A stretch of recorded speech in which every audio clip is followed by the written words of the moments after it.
Hey, shalom, shalom, shalom. I want to give all praises, glory, and honor to Yahweh Ba'ashem, Yahweh Shai, Bahashem, Muhammad Kakadash, double honors to the elders and apostles of Great Millstone, many blessings and salutations unto the hopeful elect, the house of David, the by after our for whom these epistles are written for in these last days. Shalom to the elect.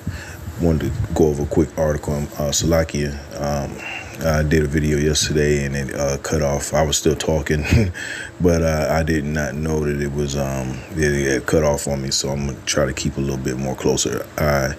This technology, all this AI stuff is, it's trash.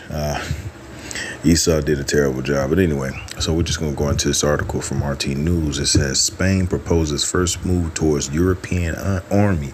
And so this goes into what I was saying yesterday about America being set up, by their own allies. They're going to burn this whore because they're sick and tired of the rhetoric. They're sick and tired of being pushed around. And so now there's factions within the EU and NATO that are saying, well, we need to just have our own situation and not just rely so, tough on America. Let's get into the article. It says the EU needs to achieve full strategic autonomy with its own military, the country's foreign minister has said. It says the EU should develop its rapid deployment forces into the nucleus of the bloc's own army. Sounds like clay and iron mixed together. It says Spanish Foreign Minister Jose Manuel Alvarez told journalists on Monday prior to attending a meeting of top EU diplomats in Brussels. It says EU Foreign Minister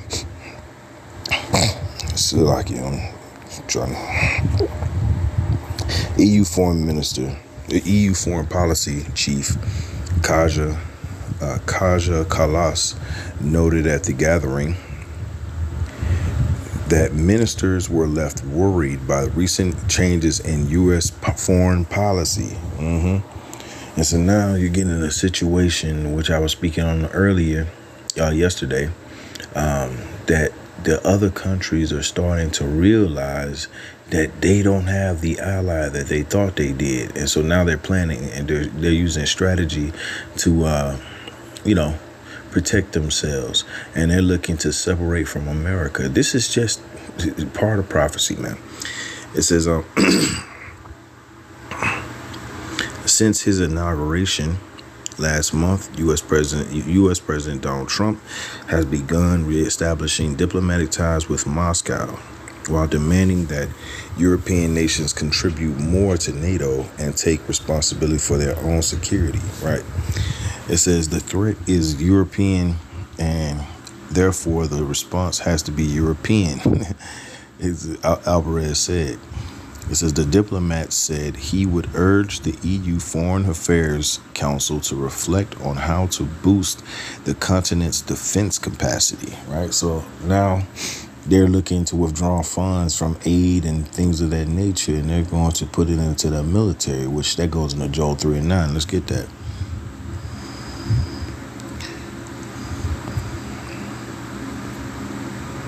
This is Joel 3 and 9. It says, proclaim ye this among the Gentiles. Prepare war. Wake up the mighty men. Let all the men of war draw near. Let them come up. And that's what they're doing. Okay? They're preparing their mindset. They're changing their mindset as to what type of situation they find themselves in. And they find themselves in a situation where they're confederate with someone that they don't trust, which is the American government. It says, beat your plowshares into swords and your pruning hooks into spears. Let the weak say, I am strong. And that is what we find ourselves right now in this process of prophecy, right? This is a process of prophecy that is moving things along through the spirit and power of Yahweh Bashim al-Shai. And now things are speeding up, and these other nations are starting to take note, and they're starting to realize the American way is not the way. It says, assemble yourselves and come. all ye heathen, and gather yourselves together round about. Thither cause thy mighty men or mighty ones to come down, O Lord Yahweh. Let the heathen be weakened and come up to the valley of Jehoshaphat, or Yahweh Shaphat, which is the valley of Yahweh's judgment. And so now these other nations have started to do calculations, and they're realizing that siding with America is a dangerous proposition, right? It says, for there will I sit to judge all the heathen round about. That's right. So now you have a situation where the heathen, even allies of America, are starting to understand that it is not a well worth proposition to want to be in bed with America. So now they have to position themselves to come up against America, right? They're positioning themselves to come against, all right, these things, and they're pissed off, and so now, you know, they thought they had a partner, right, with Joe Biden, right? Joe Biden made promises to those EU nations, okay, his administration, and now you got Donald Trump back in there, and he's denigrating them. And they don't know which way to go. So now they're just going to pretty much cut ties. This is going back into Daniel 2:41. Okay. Now the toes are made, all right, partly strong, partly broken.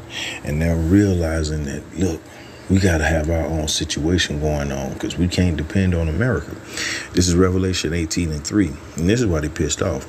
It says, for all nations have drunk of the wine of the wrath of fornication, and the kings of the earth have committed fornication with her. And the merchants of the earth are waxed rich through the abundance of her delicacies. So they have gotten rich. The kings of this earth, they have gotten rich off of America's whoredom. Okay. They've gotten rich off of America's selling of values to the rest of the world that are absolutely disgraceful, to say the least. All right. Let's read that again. This is Revelation 18:3. It says, for all nations have drunk of the wine of her wrath, of her fornication, which is fornication is the practice of a wicked act. Right. All right. It says the practice of a wicked thought. It says, and the kings of the earth have committed fornication with her, and the merchants of the earth are waxed rich through the abundance of her delicacies. And so they're not looking to stop the money train. Okay, they want to continue the money train. So they're actually practicing the fornication that America does in their own countries. And guess what? It's causing trouble. It's causing uprisings. It's causing all types of evil to come into those societies. All right, the women are emboldened, the men are effeminate, and so on and so on. It just gets worse. Okay? You see what's going on here in America. You know, this place got to be destroyed. That's just, there's no ifs, ands, or buts about that. All right. Let's jump down.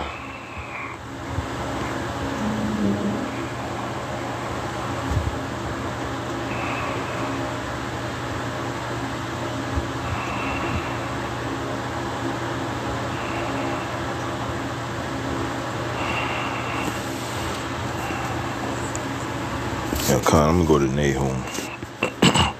So the rest of these other countries are starting to be on the lookout.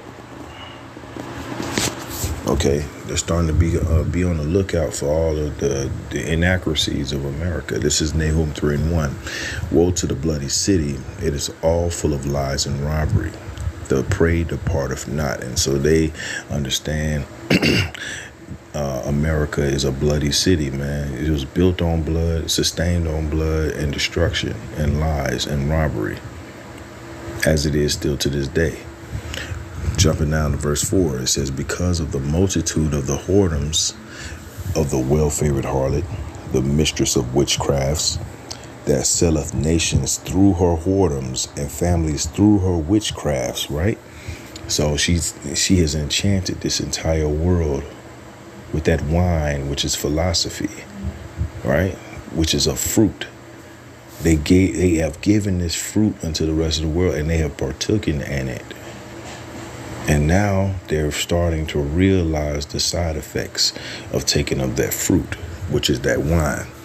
Verse 5, it says, Behold, I am against thee, saith the Lord Yahweh of hosts, and I will discover thy skirts upon thy face, and I will show the nations thy nakedness, and the kingdoms thy shame. And we're in that part of the story right now. We're in the part of the story where America is being shamed across the world, and now people are starting, even of the elites of these other countries, the kings of these other countries, they're starting to separate from America's ways and persecute them. As this gentleman who was from Spain said, we need to have our own European army. What is he trying to say? Well, he's trying to say he wants to separate the EU / the NATO, all right, from America's grasp, okay? Which in itself is going to cause an issue.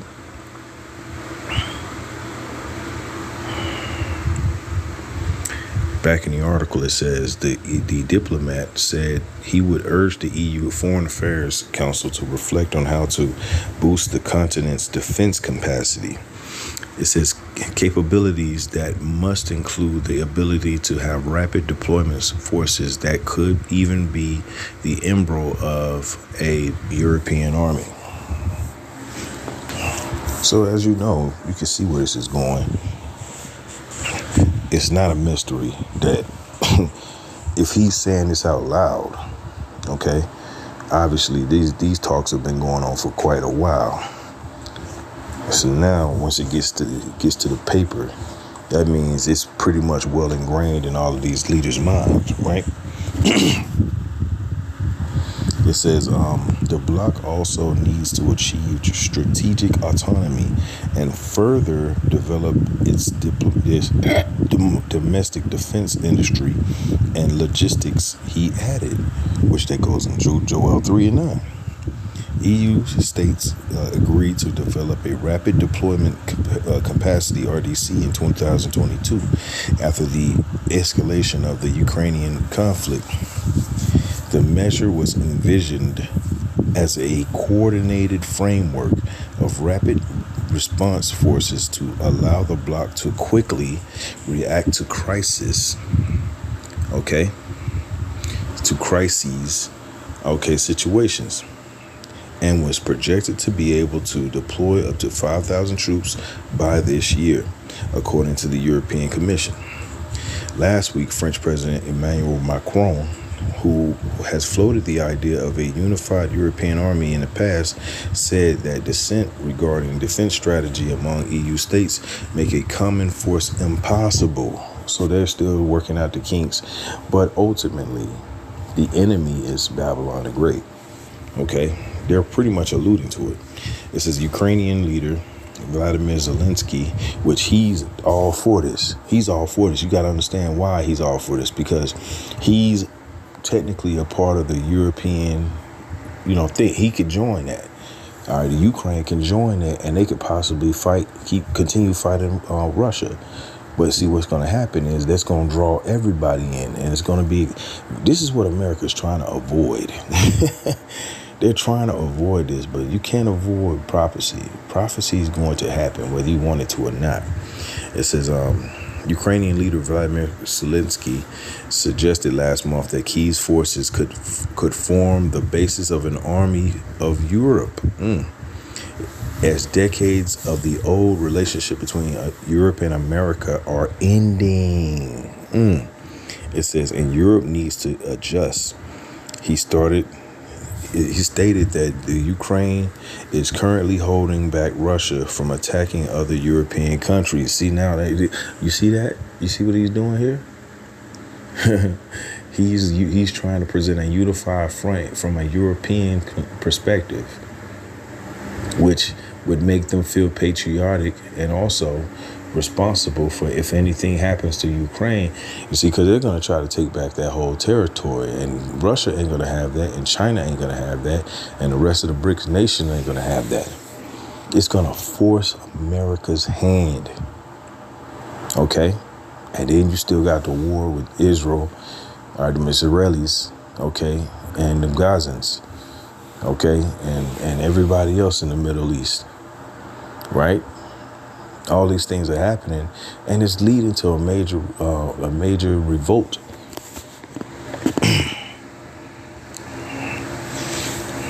It says, finishing off, it says, Moscow has repeatedly denied claims that it ever intended to attack the EU or NATO. The idea that Russia wants to attack NATO is a complete nonsense, total rubbish, Russian President Vladimir Putin stressed last year. So he's trying to keep them at bay as well, but the rhetoric is out there. Once it gets to this point, then what else is there to do other than, hey, you gotta come packing. And they don't want to hear anything about, oh well, that's total rubbish. They don't want to hear anything. They're already in defense mode. They're thinking about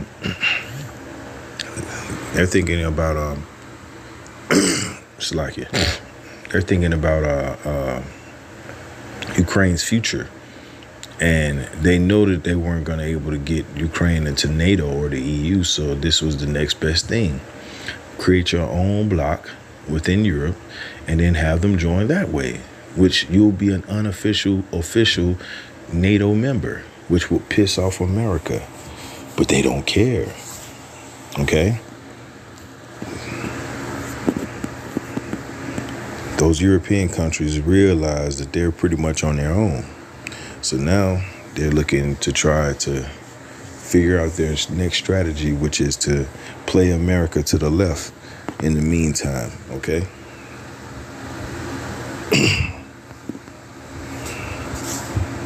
Obadiah 1:7. And remember, this is a continuation from when I did a lesson yesterday, because those Daniel 2 came out, but everybody's divided in this kingdom. This is Obadiah 1:7. It says, all the men of thy confederacy have brought thee even to the border, right? So they bringing you to the border. They have you, all right, thinking, well, if I don't join in, they're going to turn on me. And that's what's going to happen anyway, right? It says, all the men of thy confederacy have brought thee even to the border, which when we come to the border, you come to fight. It says, the men that were at peace with thee have deceived thee. That's right. So now you're going to be deceived by those you call your allies today. But soon they won't be your allies. You won't have any. America is losing allies quickly. Okay, it says, and prevailed against thee. They that eat thy bread, all right, have laid a wound under thee. I mean, you're just reading this and just picturing how America is walking right into that trap and don't even realize it. Okay, it says, and thy bread have laid a wound under thee. There is none understanding in him. So Babylon is like, they don't realize they're walking right into that trap before it's too late. When it's too late, it's too late. And then that's when the missiles are going to start to fly, okay, through the spirit and power of Yahweh, Ba'ashem, Yahweh Shai. All right, so yeah, I'm going to pretty much just wrap up right there. But as you can see, this is a continuation from yesterday's video. And these people are starting to bug out, understanding that their time's almost up. And that's why they're going to go hard against us Israelites over here before they're destroyed. So with that, I want to give all praises, glory, and honor to Yahweh, Ba'ashem, Yahweh Shai, Ba'ashem, Yahweh Kadash, and Shalom to the elect.